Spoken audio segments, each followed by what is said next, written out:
somente uma escritura da palavra de Deus, no livro do Apocalipse, capítulo número 3, 3:15, livro das revelações, revelação de Jesus Cristo a João.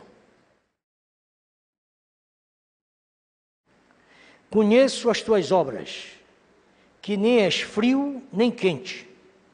Quem me dera foras frio ou quente. Vamos repetir a uma só voz. Conheço as tuas obras, que nem és frio nem quente. Quem me dera frio ou quente. Obrigado, Pai, por esta manhã. Obrigado por este culto. Obrigado pela manhã que tem nos oferecido aqui de gratidão. Pelos louvores, pela adoração. Pedimos, Pai, que agora o Senhor nos conceda um pregador ungido e ouvintes ungidos para esses momentos de meditação na Tua Palavra. Ouve e nos atende em nome do Senhor. Amém. Sentai, amados.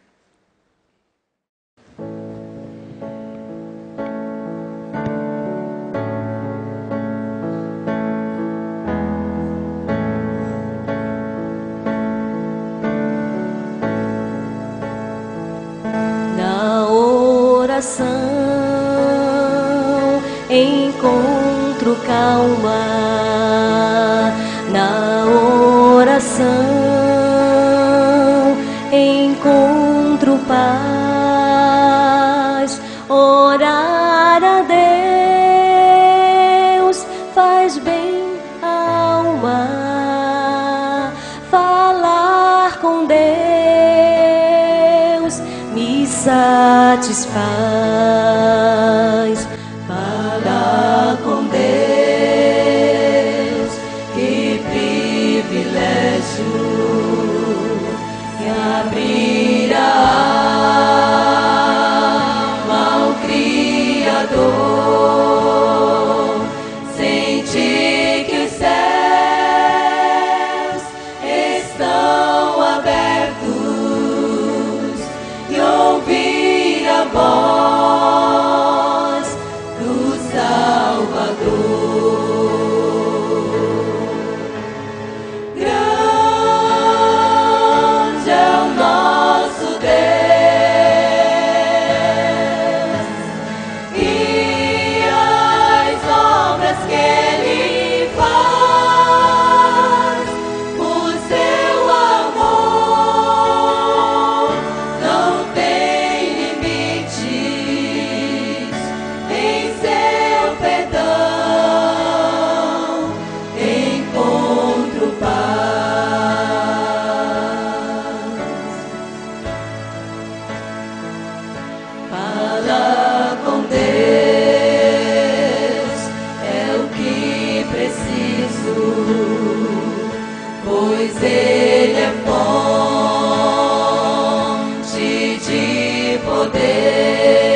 forças pra viver.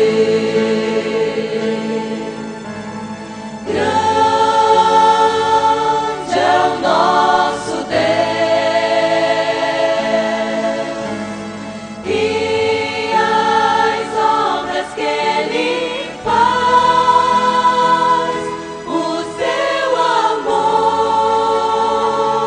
não tem limite.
Pela graça de Deus, estamos encerrando esta série de sermões contido no compêndio Parênteses. Já foram proferido 13 sermões. Faltam apenas 2. Um denominado Tepidez de Jezabel e o outro Nicolaísmo de Jezabel. São pequenos sermões, muito curtos, de apenas 10 minutos, mas esperamos que eles possam ser extremamente úteis à tua vida espiritual, ministerial, congregacional e juntando-se aos demais sermões que já foram proferidos, que esperamos que nessa nova semana já estará todos à vossa disposição. Curiosamente, Jezabel significa casta. Jezabel era filha de Etebaal, rei de Sidom. Etebaal, por não ter filho homem, consagrou Jezabel, sacerdotisa do templo de Baal em Tiro. A mensagem está subordinada a este tema, tepidez de Jezabel. Não há como falar sobre Jezabel sem mencionar as 7 eras da igreja, pois Jezabel fora profetisa da igreja de Tiatira, cidade apocalíptica, menos notável entre as situadas na Ásia Menor, que por sua vez representa a 4ª era da igreja e influenciou todas as demais eras. O irmão Branham disse, na mensagem introdução das 7 eras, que o brilho das eras da igreja foi dado por revelação divina. Seguiu-se luz sobre luz, até que o conjunto do Apocalipse se abriu inteiramente diante de nossos olhos. E nós, edificados e purificados ao Espírito Santo, somos preparados para a vinda do Senhor Jesus Cristo. Por isso, a igreja tem que retornar para os princípios de Cristo, voltar ao novo nascimento, voltar ao Espírito Santo, voltar às reuniões de oração da noite toda, lugares incendiados por Deus. O estado atual da igreja de Laodiceia, que começou em 1906, com o movimento pentecostal, que é a 7ª era, você pode perceber que o Espírito Santo atuou de uma forma maravilhosa, começando nos Estados Unidos, em 1906. Mas em 1911, esse movimento chegou ao Brasil, especialmente ao estado do Pará, Belém do Pará. E isso reflete atualmente a vida degradante da igreja influenciada pelo espírito da era de Tiatira. Infelizmente, hoje tudo é válido para o sistema. As denominações, para conseguirem mais adeptos, disputam acirradamente para ver quem cresce mais rápido, quem constrói a maior catedral e quem edifica a torre mais alta.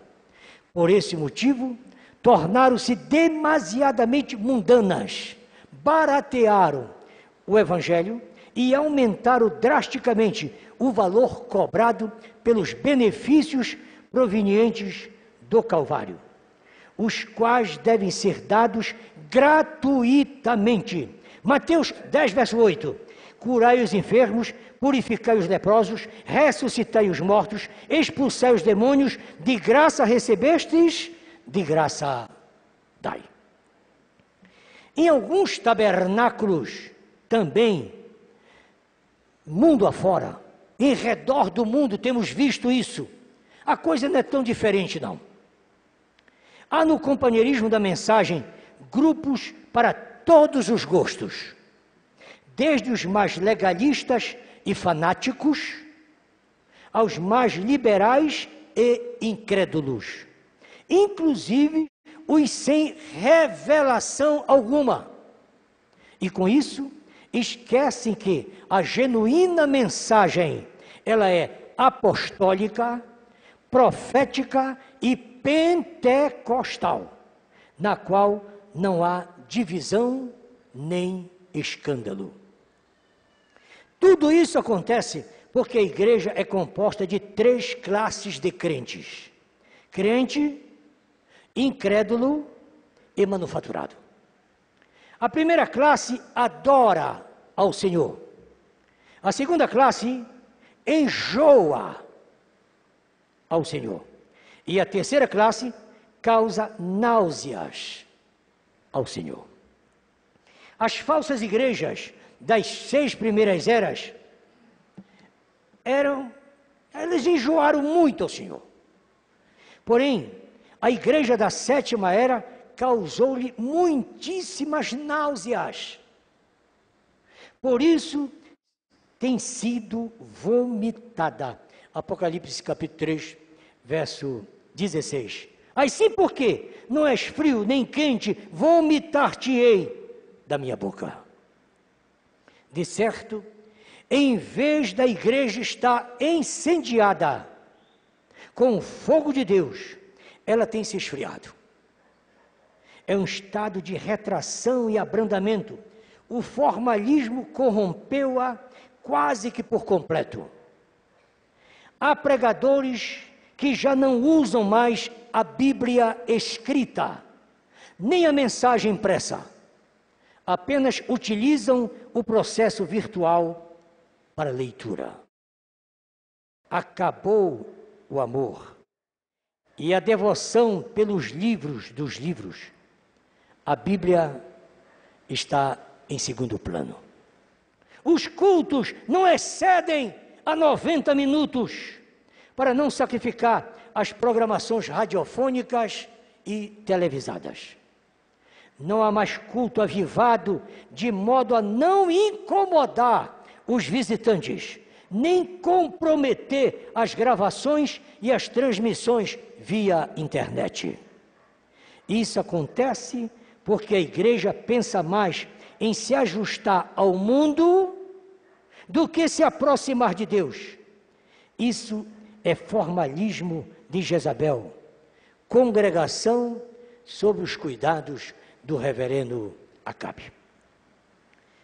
E não sedes conformado com este mundo, diz Paulo no capítulo 12, verso 2 aos Romanos. Mas transformai-vos pela renovação do vosso entendimento, para que experimenteis qual seja a boa, agradável e perfeita vontade de Deus. A Bíblia é bem clara sobre essas coisas. Capítulo 59, verso 2, do livro do evangelista do Velho Testamento, profeta Isaías. Mas as vossas iniquidades fazem separação entre vós e o vosso Deus. E os vossos pecados cobrem o seu rosto de vós, para que não vos ouça. Com o uso do disfarce de Jezabel, muitos se deixaram levar pelo pecado e viram ir embora de sua vida a glória do Senhor. Assim, como sucedeu com Sansão, que confiava no véu de 7 tranças que possuía. Juízes 16, verso 20. E também com Moisés, que punha um véu sobre a sua face, para que os filhos de Israel não olhassem firmemente para o fim daquilo que era transitório. 2 Coríntios capítulo 3, verso 13. Nós sabemos que o desejo de Deus era que não apenas o rosto de Moisés resplandecesse, mas o Senhor queria que a todo momento o seu povo fosse resplandecente. Moisés, porém, estava muito cheio de atividades. Ele tinha que administrar muitos problemas. O povo era rebelde, vivia murmurando e reclamando. Era muita confusão para Moisés. Não era fácil, embora fosse um grande líder, mas tinha muitas ocupações. Capítulo 18, verso 14 do Êxodo. Quando Jetro viu que Moisés estava fazendo perguntou: por que você está agindo assim? Por que está resolvendo sozinho os problemas do povo? Com todas essas pessoas em pé ao seu redor, desde a manhã até a tarde ou até a noite. Finalmente, Moisés foi permitindo que isso interferisse na sua vida. E assim, o seu rosto foi deixando de resplandecer. Então ele disse, aspas, isso não pode acontecer. Não posso aparecer diante do povo sem brilho. Fecha aspas. Porém, não obstante não mais refletir a glória de Deus, Moisés não retirou o véu. Desse modo, passou a alimentar uma aparente farsa. Encontramos em 2 Crônicas, capítulo 12, que Roboão também manteve um véu para esconder dos seus súditos a realidade do seu reino. Pois, por castigo divino, veja 2 Crônicas 12, Sisaque, rei do Egito, havia tomado os tesouros da casa do Senhor e os tesouros da casa do rei e todos os escudos de ouro que Salomão tinha feito. 1 Reis 14, 27 ao 28. E em lugar deles fez Roboão escudo de cobre e entregou na mão dos capitães da guarda que guardavam a porta da casa do rei. E todas as vezes que o rei entrava na casa do Senhor, os guardas os levavam e depois os tornavam à câmara da guarda. Apesar de os oficiais de Roboão, os seus diáconos, administradores, pastores, etc., saberem da falcatrua, da substituição dos escudos de ouro por escudo de cobre, todavia nada faziam e nada diziam para não perder os privilégios e os cargos de confiança, a exemplo de muitos secretários e ministros de Estado da nossa nação. Qual foi a causa disto? A idolatria, o pecado oculto na vida e o relaxamento com as coisas de Deus. Logo, todas as bênçãos ficaram para trás. À frente só ficou o deserto, a sequidão, a solidão e a decepção. Salmo 51, verso 11 e 12. Não me lances fora da tua presença, e não retires de mim teu Espírito Santo. Torna a dar-me a alegria da tua salvação, e sustém-me com espírito voluntário.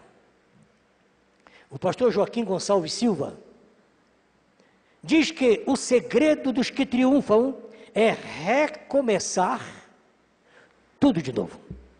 Pois muitas vezes Deus permite que o seu servo caia para ele levantar-se e dar a volta por cima, para que todos saibam que Jesus Cristo é o único Senhor e Salvador. Concluindo, Romanos capítulo 14, verso 4. Quem és tu que julgas o servo alheio? Para o seu próprio Senhor está em pé ou cai? Mas estará firme, porque poderoso é Deus para o firmar.